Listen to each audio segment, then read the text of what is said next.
Hello there, lovely people, it's Alex from Nintendo Life here, and today I'm going to give you my thoughts and feelings and reaction to the most recent Nintendo Direct, which was, of course, all about the Super Smash The Bros. This is being recorded a little bit later than I'd like. It actually happened yesterday at the time of recording, and that was, well, I did plan to do it yesterday, and then a certain video just didn't want to render, and I had to spend about 4 hours longer than I thought I would just trying to get the video to be complete. Was it worth it? I don't know. But you know what? I don't think it's necessarily a bad thing because, you know, it happened yesterday, I've slept on it, I've had time to process what I saw, and so the initial sort of fanboyism hype has sort of melted away, and I can be a little bit more objective about it and think about things in a lot more I was going to talk about everything in chronological order, but then I thought I'd do it in the order that's in the Nintendo PR, because that saves me having to do my own notes. So, shall we start with the biggie then? Shall we start with the biggie? Well, I'll tell you what, let's start with the first biggie that they revealed. Simon Belmont and Richter Belmont from Castlevania are going to be in the game. There were loads of rumours about Simon Belmont being in the game, and loads of people saying, yep, it's definitely going to happen. So, you know, obviously not terribly surprising that it did happen with so many people saying the same thing. But even so, you know, it's still a very pleasant surprise. I'm not, you know, mad on Castlevania myself, but even so, I'm well aware that the games are bloody good from what I've played of them. And yeah, you know, sort of unique style character with sort of like the whip chain and everything, similar to what Sheik had in Melee. Does she have that anymore? I lose track. Probably. But yeah, overall, I mean, yeah, you know, interesting new character, third party, and, you know, Konami's finally getting some recognition in there and some representation. It's really solid, really pleased that Simon Belmont's in there. I imagine some people are going to be annoyed because it's taking a slot away from a character that they wanted, but you know what? I think it's a good character. Good, original, something different, not another sword-wielding character. Yeah, brilliant. Really pleased. Really good stuff. And Richter is an Echo Fighter as well, which is good because when they said, oh, Richter as well, I was like, two? Two Castlevania characters? That's maybe a bit over the top, but you know, just have as an Echo Fighter. Brilliant, yeah. More of that, please. That's brilliant. And the stage looks really interesting as well. You can go up against Dracula, and there's also the assist trophy, I've forgotten his name. But yeah, it looks really interesting. It's a nice different sort of aesthetic for Smash Bros. Alucard, that's it, Alucard, or Alucard. Alucard, yeah. He's an assist trophy, which is cool. But the animation for it was really quite frightening, to be honest, in a good way, don't get me wrong, but the intro animation which showed Simon Belmont and Richter Belmont and stuff, I think actually it just mainly showed Simon Belmont. But anyway, it had Luigi going around in, you know, Castlevania Castle, and getting his soul ripped out. Poor Luigi. It was really brutal. I loved it. It was so unexpected, you know, sort of, oh, it's Luigi in a spooky mansion. And by this point I thought, oh yeah, it's going to be Simon Belmont. It's all Castlevania-y and stuff like that. And then it really just, they actually killed Luigi. Like, I think they've said that he's not dead, he's just resting his eyes, but his soul was ripped out of his body. And, yeah, that's generally a thing that happens when you die. But overall, yeah, really pleased, really looking forward to it. Great addition to the cast. Can't really say any less, to be honest. It's all good. It's all marvellous. Next on the PR, King K. Bloody Rule is finally a character in Smash. I mean, it's just... oh, the reveal as well. Again, it's down to the animation. Sakurai really knows how to just do that complete double bluff, because, well, if you haven't seen it, go and see it, but oh my word, it was so good, and I'm so pleased he's in it, because he's a favourite character of mine. I always thought he was ridiculous. He's kind of just like, he's almost like Bowser as a sort of a Looney Tunes character, only at the same time quite different. Even fatter than Bowser, you know, is just ridiculously overweight, golden belly for some mad reason, he's just giant reptile, and he's got a little helicopter backpack that he can use as his, presumably, what is his, B. And yeah, he's using his big blunderbuss and everything. It's just, it's so rewarding to see Not only King K. Rool, who's a big, favorite of mine, but also more villain representation, because there hasn't been an awful lot in Smash Bros. There's been, obviously there's been the obvious ones like Ganondorf and Bowser and stuff like that, and even, to an extent, Wario, but overall, it's generally been the hero characters, and so just more villains. It's just very welcome. And we got the same with Ridley as well, so villains ahoy. Marvelous. I'm really, really bloody pleased with that, if that wasn't immediately obvious. His moveset as well seems to be really representative of him as a character, which is, again, brilliant. It's just, overall, it's just a brilliant way to include him, and they've done it justice. They haven't just thrown him in as some sort of Echo Fighter or something like that. He is his own unique character. I could see a lot of, a lot of potential for being a very sort of Bowser-y type character, but they haven't. They've gone out of their way to make him different and unique and have his own unique identity. And I am absolutely chuffed, really am. With Ridley and Simon Belmont and King K. Rool all being in Smash, it's really starting to feel like this is what they were focusing on with the Smash ballot, because everyone was, loads of people were crying foul recently, saying, they didn't listen to it. But I think they did say that they'd be taking it into account for future Smash Bros games when they announced it, and it shows that they really, really are, because King K. Rool was a really popular choice, as was Ridley and Goku. But no one cares about Goku. Well, they do. That's the point. But it's not happening. Then we had the Echo Fighters as well. We had, what did we have? We had Chrom, we had Dark Samus, Richter, obviously, Richter Belmont.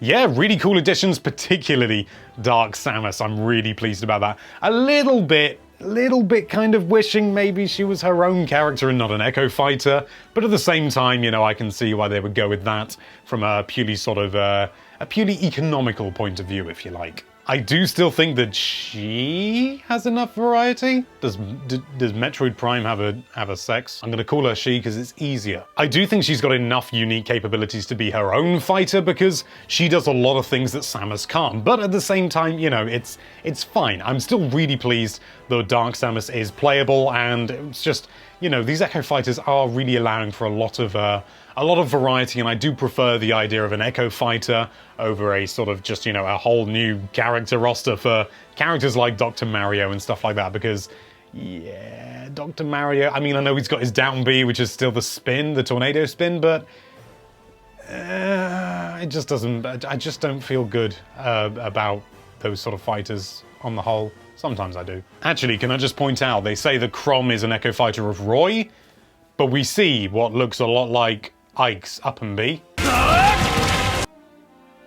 So what's going on? Then the stages, there's over 100 stages, and if you take the battlefield and the Amiga forms into account, then it ends up with, over 300, which I don't really count it as being over 300. It's over 100 stages, but even so, wow, that is a lot of stages. And loads of really good returning ones. We've got Hyrule Castle from N64. We've got loads of really interesting ones, and even stuff like the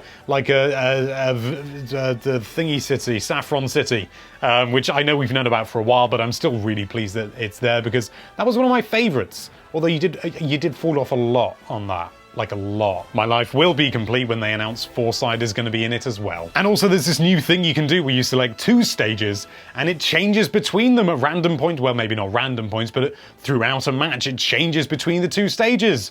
Which is a really interesting idea, and we've had transforming stages in loads of other sort of standalone stages, like a Skyloft was pretty much one of them, and Super Mario Sunshine Delfino Port or Delfino Island, I can't remember what it was called exactly, and so we've definitely seen that before. But the choice to be able to do it with any 2, I think that's really, really fantastic. It's a really good way to breathe new life and give a new variety into a game without totally, sort of throwing in loads of stage hazards and stuff like that. So you could, I suppose, if you just wanted variety, have Battlefield and Final Destination flipping between the 2. I think that would be really good, especially for a more sort of arguably interesting competitive match, because you do Battlefield and competitive as well, don't you?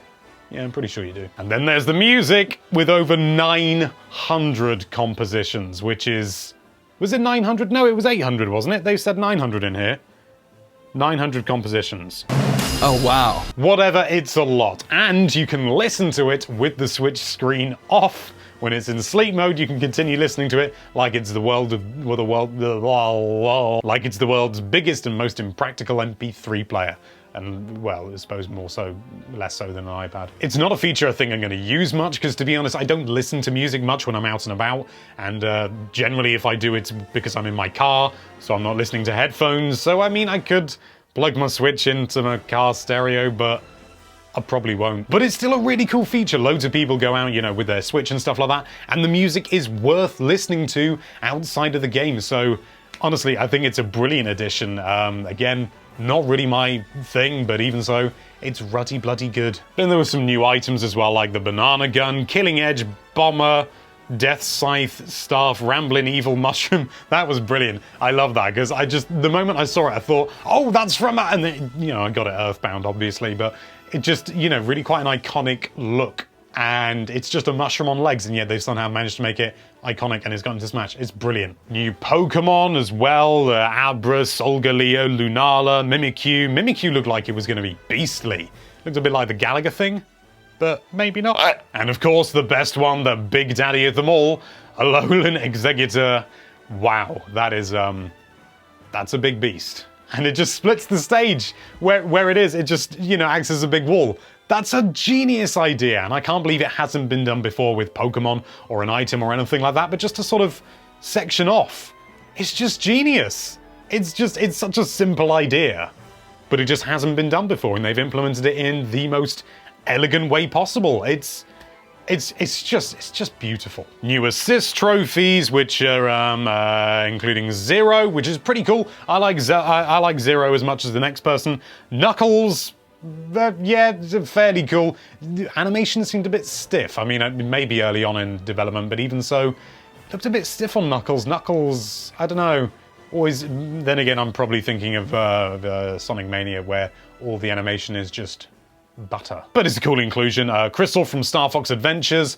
Never really saw the appeal of Crystal personally, but you know, fine that she's in, you know, it's good fun. Why not? Although people will still be complaining that she's not a playable character. The moon from Majora's Mask, that was amazing! It just looks so brutal and genuinely, seriously terrifying. It really encapsulates what what people feel the moon would do. And I think it did feature in Great Bay before, obviously in Melee, and obviously now in Smash Ultimate. But now actually as an assist trophy, oh, it's just, I can't get enough love for the moon. The moon, the moon. And then what I think is probably the most important inclusion in Smash Ultimate, and I'm not exaggerating when I say that, I'm not, it's not blinded by fanboyism or anything like that, but Shovel Knight as an assist trophy. It's just fantastic. I would have loved it if Shovel Knight had been a character, but even so, I can see, assist trophy is still bloody big, because this is the first non-AAA character to appear that isn't Nintendo. I mean, you could argue all Nintendo stuff is AAA, but maybe not. But anyway, to appear in Super Smash Bros., and it's a really, really big deal.